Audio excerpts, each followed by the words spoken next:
بسم اللہ الرحمن الرحیم۔ السلام علیکم۔ حضرت مریم علیہ السلام کے حمل کی کیفیت یوں ہے کہ حضرت مریم علیہ السلام اپنی خالہ یا بہن کے گھر غسل حیض کرنے کے لیے گئی، پھر پردہ لٹکانا چاہتی تھی کہ حضرت جبرائیل علیہ السلام ایک بے ریش اور خوبصورت نوجوان کی شکل میں ظاہر ہوئے تو حضرت مریم علیہ السلام نے دیکھا کہ یہ نامحرم میری طرف متوجہ ہے، تو حضرت مریم علیہ السلام نے اس سے فرمایا، میں پناہ مانگتی ہوں تم سے ساتھ اللہ کے، اگر تو پرہیزگار ہے۔ حضرت جبرائیل علیہ السلام نے کہا، میں وہ شخص نہیں ہوں کہ جس سے تو ڈرے، میں اللہ کا فرشتہ ہوں، تجھ کو پاکیزہ لڑکا بخشنے آیا ہوں، جس کو قرآن پاک نے یوں بیان فرمایا۔ ترجمہ: فرشتوں نے کہا، اے مریم، اللہ تمہیں خوشخبری دیتے ہیں اپنی طرف سے ایک کلمے کی، اس کا نام مسیح عیسیٰ بن مریم ہوگا، وہ دنیا اور آخرت میں مرتبے والے ہوگا اور اللہ کے قریبی بندوں میں سے ہوگا، لوگوں سے باتیں کرے گا جب جولے میں ہوگا اور جب پوری عمر کا ہوگا،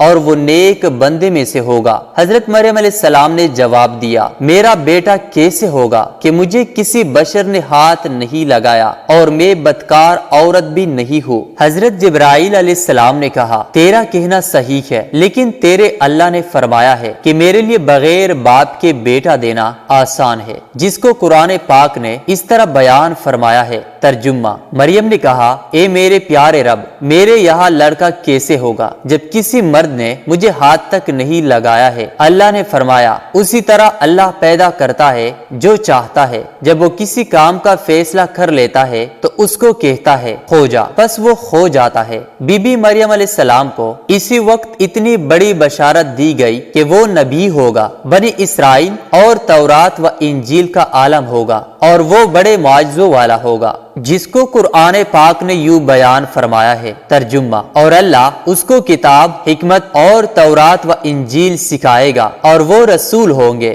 بنی اسرائیل کی طرف حضرت عیسیٰ علیہ السلام کی پیدائش۔ غرض یہ کہ تمام بشارتوں کے بعد حضرت جبرائیل علیہ السلام نے حضرت مریم علیہ السلام کی گریبان میں روح مبارک کو پھونک دیا، جس سے فی الفور حمل رہ گیا۔ حضرت مریم علیہ السلام فرمایا کرتی کہ دوران حمل تنہائی میں حضرت عیسیٰ علیہ السلام مجھ سے باتیں کرتے تھے اور معجمے میں خدا کی تسبیح بیان کرتے تھے، حالانکہ آپ علیہ السلام ابھی پیٹ میں تھے۔ حضرت مریم علیہ السلام اور آپ کی خالہ صاحبہ جب آپس میں ملاقات کرتی تھی تو ایسا معلوم ہوتا کہ خالہ کے پیٹ کا بچہ یعنی حضرت یحییٰ علیہ السلام بانجی کے بچے یعنی حضرت عیسیٰ علیہ السلام کی طرف جھکتا ہے، یعنی سلام کرتا ہے۔ ابن کثیر: یوسف نجر جو بی بی مریم علیہ السلام کے ماموں کا بیٹا تھا، وہ بیت المقدس میں عبادت کرتا رہتا تھا اور کبھی کبھی حضرت مریم علیہ السلام کو خالہ کے پاس پہنچاتا تھا۔ جب حمل کی حالت سے آگاہ ہوا تو اس نے بھی تحقیقات کی تو حضرت مریم علیہ السلام نے تمام واقعہ بیان کر دیا۔ جب ولادت کا وقت آ گیا تو حضرت مریم علیہ السلام کو قدرتی ندا ہوئی کہ اس شہر سے باہر چلی جاؤ، اگر تیری قوم تجھ کو اس کے وجہ پر دیکھے گی تو تجھ کو اور تیرے فرزند کو قتل کر ڈالے گی۔ حضرت مریم علیہ السلام بما یوسف نجر بیت المقدس سے روانہ ہو گئے۔ حضرت جبرائیل علیہ السلام ان کی راہ پر تھے۔ جب دو فرسنگ راہ قطع کی تو بیت اللہ میں پہنچے، وہاں شدت درد سواری سے اتری اور پشتے مبارک ایک خوش خرمے سے لگا بیٹھے۔ تفسیر حقانی میں ہے کہ ایک پرانا مکان تھا جس میں خشک کھجور کا ایک درخت تھا، جس سے ٹیک لگایا پھر بغیر تکلیف کے حضرت عیسیٰ علیہ السلام پیدا ہوئے۔ اس وقت حضرت مریم علیہ السلام نے عرض کیا کہ اے کاش میں اس حال سے پہلے ہی مر جاتی اور نسیہ منسیہ ہو جاتی۔ حق تعالی نے ملائکہ کو بھیجا اور اپنے فضل و کرم سے وہی ان کے پاؤں کے نیچے ایک پانی کا چشمہ ظاہر کر دیا۔ ملائکہ نے حضرت عیسیٰ علیہ السلام کو غسل دیا اور حضرت جبرائیل علیہ السلام بحکم رب حلیل ندا دی کہ اے مریم غمگین مت ہو، اللہ نے تیرے لیے نہر جاری کی ہے اور خشک درخت کو سرسبز کیا ہے، اب تو خرمے کی شاخ کو ہلا، وہ تجھ پر تازہ خرمے گرائے گا، تو تازہ خرمے کھاؤ اور پانی پی اور بیٹے کی دیدار سے اپنی آنکھیں ٹھنڈی کر۔ حضرت مریم علیہ السلام نے کہا، اگر لوگ مجھ سے پوچھے کہ یہ بچہ کہاں سے لائی ہے تو میں کیا جواب دوں گی؟ حضرت جبرائیل علیہ السلام نے کہا، اگر تو کسی کو دیکھے تو اشارے سے کہہ دینا کہ میں نے خدا کے لیے روزہ نظر کیا ہے کہ کسی بنی آدم سے بات نہ کرو گی۔ اس زمانے میں کھانے اور پینے کے علاوہ باتوں سے بھی روزہ ہوتا تھا۔ تفسیر حقانی جس کو قرآن پاک نے یوں بیان فرمایا ہے۔ ترجمہ: پاس مریم علیہ السلام نے اس کا حمل اٹھا لیا اور وہ اس کو لے کر ایک دور کی جگہ چلی گئی۔ پھر درد زاہ اس کو کھجور کے درخت کی طرف لے گیا۔ اس نے کہا کاش میں اس سے پہلے مر جاتی، بولی بصری چیز ہو جاتی۔ پھر مریم علیہ السلام کو اس نے نیچے سے آواز دی کہ غمگین نہ ہو، آپ کے رب نے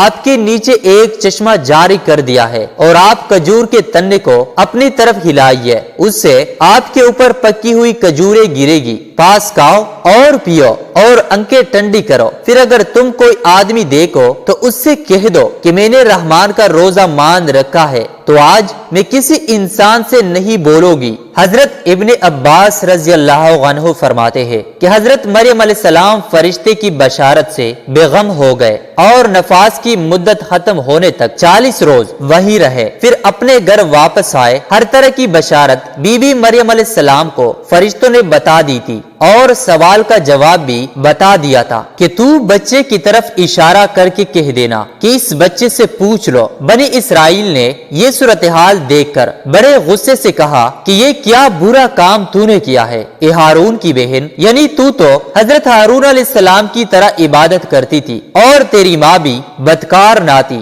حضرت مریم علیہ السلام نے حضرت عیسیٰ علیہ السلام کی طرف اشارہ کیا کہ اس سے پوچھ لو۔ پھر سب غصے ہو کر بولے کہ تو ہم سے تمسخر کرتی ہے کہ ہم اس چھوٹے بچے سے باتیں کریں۔ اتنے میں حضرت عیسیٰ علیہ السلام بول پڑے کہ میں بندہ خدا ہوں اور خدا نے مجھے کتاب دی ہے اور مجھے نبی بنایا ہے۔ جب یہود نے یہ معجزے دیکھا تو ان کی زبان بند ہو گئی، چنانچہ ارشاد ہے۔ ترجمہ: پھر اس کو گود میں لیے ہوئے اپنی قوم کے پاس آئی۔ لوگوں نے کہا اے مریم، تو نے تو بڑا طوفان کر ڈالا، اے ہارون کی بہن، نہ تمہارا باپ کوئی برا آدمی تھا اور نہ تمہاری ماں بدکار تھی۔ پھر مریم علیہ السلام نے اس بچے کی طرف اشارہ کیا۔ لوگوں نے کہا ہم اس سے کیسے بات کریں گے جو کہ گود میں بچہ ہے۔ بچہ بولا میں اللہ کا بندہ ہوں اور اس نے مجھے کتاب دی اور مجھ کو نبی بنایا۔ معارف القرآن میں ہے کہ جس وقت خاندان کے لوگوں نے حضرت مریم علیہ السلام کو ملامت کرنا شروع کر دیا تو حضرت عیسیٰ علیہ السلام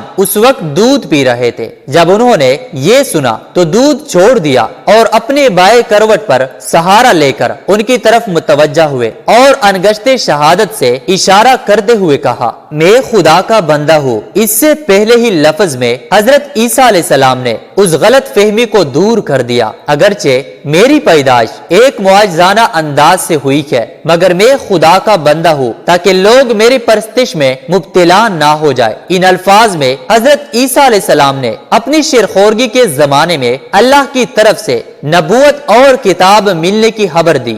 اس کا مفہوم یہ ہے کہ اللہ تعالیٰ نے یہ بھی طویب فرما دیا ہے کہ مجھے اپنے وقت پر نبوت و کتاب دیں گے، اور یہ بالکل ایسا ہے جیسا کہ رسول اللہ صلی اللہ علیہ وآلہ وسلم نے فرمایا کہ مجھے نبوت اس وقت عطا کر دی گئی تھی کہ جب حضرت آدم علیہ السلام بھی پیدا نہیں ہوئے تھے، ان کا خمیر تیار ہو رہا تھا۔ اس کا مطلب بھی ظاہر ہے کہ اس کے سوا نہیں کہ عطا نبوت کا وعدہ جو حضور صلی اللہ علیہ وآلہ وسلم کے لیے قطعی یقینی تھا، یہاں بھی اسی یقین کو عطا نبوت کے لفظ ماضی سے تعبیر کر دیا گیا ہے۔ عطا نبوت کا اظہار کرنے سے ان لوگوں کی بدگمانی رفع کر دی گئی کہ میری والدہ پر بدکاری کا الزام لگانا سراسر غلط ہے، کیونکہ میرا نبی ہونا اور مجھے رسالت کا ملنا اس کی دلیل ہے کہ میری پیدائش میں کسی گناہ کا دخل نہیں ہو سکتا۔ پیارے دوستوں، مزید اسی طرح کے